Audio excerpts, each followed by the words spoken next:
College की सच्ची प्यार की कहानी। पायल नाम की लड़की थी। पायल 19 साल की थी और उसके बीए ग्रेजुएशन पहले सेमेस्टर में एडमिशन लिया था। पायल एक बहुत ही ज़्यादा सुंदर और सुशील लड़की थी। पायल फालतू में किसी से कोई भी बातचीत नहीं किया करती थी, लेकिन बहुत सारे लड़के उसकी शराफत का बहुत ज़्यादा फ़ायदा उठाते थे और उसे कॉलेज में बहुत ज़्यादा परेशान किया करते थे। एक दिन की बात है, पायल कॉलेज के गेट से कॉलेज के अंदर जा रही थी कि रास्ते में उसके सीनियर लोग मिल जाते हैं। जैसे ही पायल अपने सीनियर के पास जाती है तो पायल अपने सीनियर से कहती है कि क्या बात है बताइए। उसका सीनियर कहता है क्या तुम्हें ABCD लिखने आती है। तभी पायल कहती है कि अगर मुझे ABCD लिखने नहीं आती तो मैं कॉलेज में कैसे पहुंच पाती। इतना सुनते ही सीनियर लड़के और लड़कियों को बहुत ज़्यादा गुस्सा आ जाती है। वह बुरा भला पायल को कहने लगते हैं। तभी पायल के क्लास का एक लड़का का पायल पर नज़र पड़ती है, जिससे वह लड़का देखता है जिसका नाम महेश था। महेश ने देखा कि उसकी क्लासमेट पायल को सीनियर लोग मिलकर उसे छेड़छाड़ कर रहे हैं।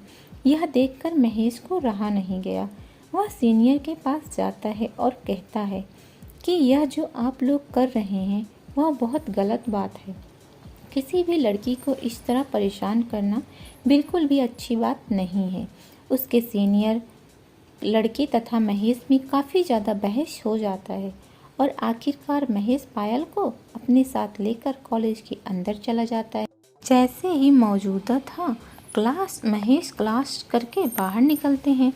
महेश से पायल कहती है कि कॉलेज में जो लड़के मुझे परेशान कर रहे थे, मुझे उससे बचाने के लिए आपका शुक्रिया।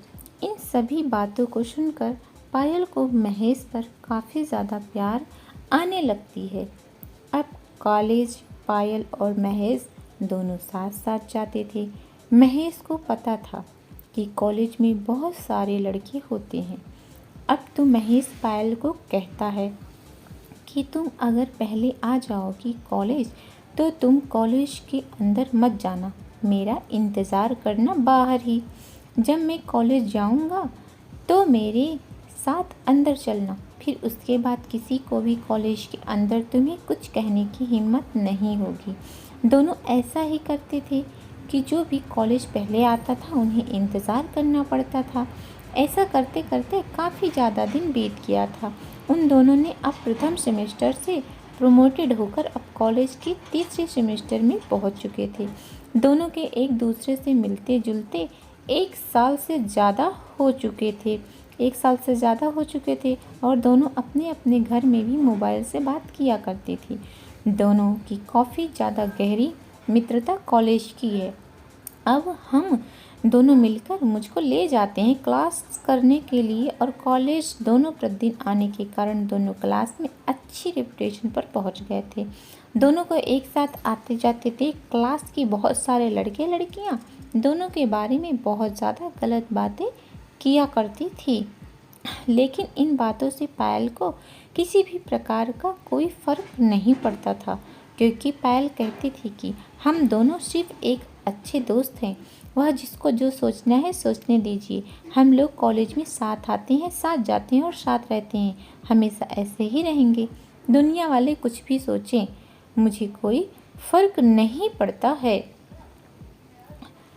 जैसे ही 3 साल पूरे होने वाली थी, आप सभी लोग अंतिम सेमेस्टर की पढ़ाई कर रहे थे। परीक्षा देने के बाद आप सभी लोगों की छुट्टी होने वाली है, लेकिन पायल को इस बात की चिंता होने लगी थी कि बिना महेश की दोस्ती के कारण वह एक कदम चलना तो दूर की बात है, कॉलेज आना जाना भी नहीं चाहती थी। महेश का आखिरी एग्ज़ाम हो रहा था। तभी पायल महेश से कहती है, मुझे तुम्हारे बिना रहने की आदत नहीं है।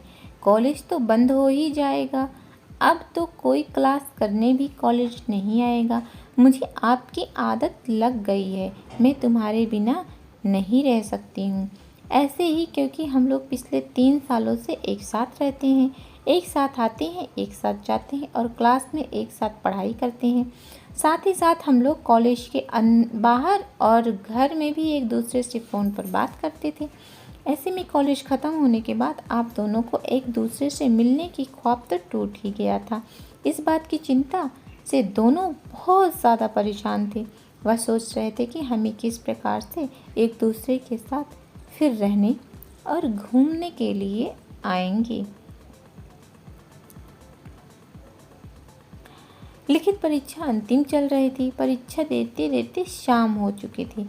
पायल और महेश में शाम के समय जाते वक्त कोई ज़्यादा खास बातचीत नहीं हो पाई थी।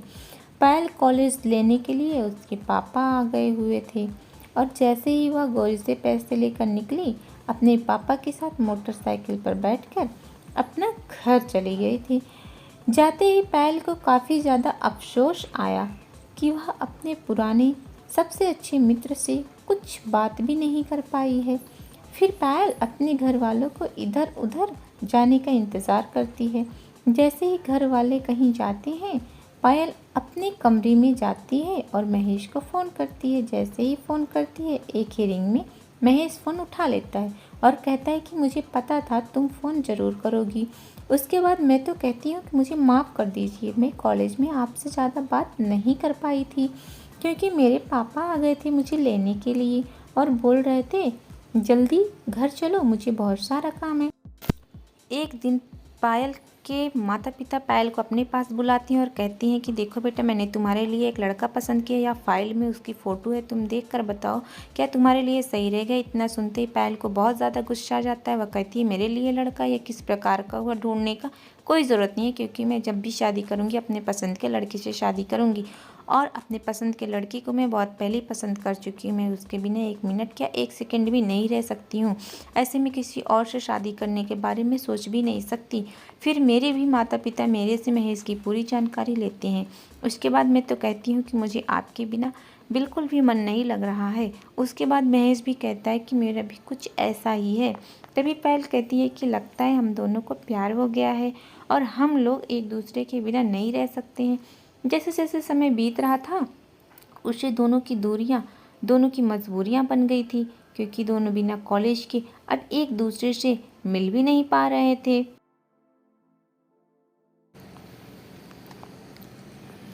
और फिर उसका घर खानदान महेश को देखने के लिए उसके घर जाते हैं। दोनों परिवार में काफ़ी देर तक बातचीत होती है और अंत में दोनों का प्यार जीत जाता है, या दोनों के घर वाले दोनों की शादी के लिए राजी हो जाते हैं। पायल और महेश की शादी हो जाती है। पायल और महेश बिल्कुल खुशी खुशी अपना जीवन व्यतीत करने लगते हैं। उम्मीद है कि हमारी तरफ से जारी किया गया यह कहानी आप सभी लोगों को काफ़ी ज़्यादा पसंद आई होगी। यदि हमारी तरफ से जारी किया गया यह कहानी आपको पसंद आता है तो कृपया करके इसे अपने कॉलेज दोस्तों के साथ ज़रूर शेयर करें और साथ ही साथ वीडियो को एक लाइक करें और हमारे चैनल को अभी सब्सक्राइब कर लीजिए। पूरी कहानी सुनने के लिए आप सभी का बहुत बहुत धन्यवाद।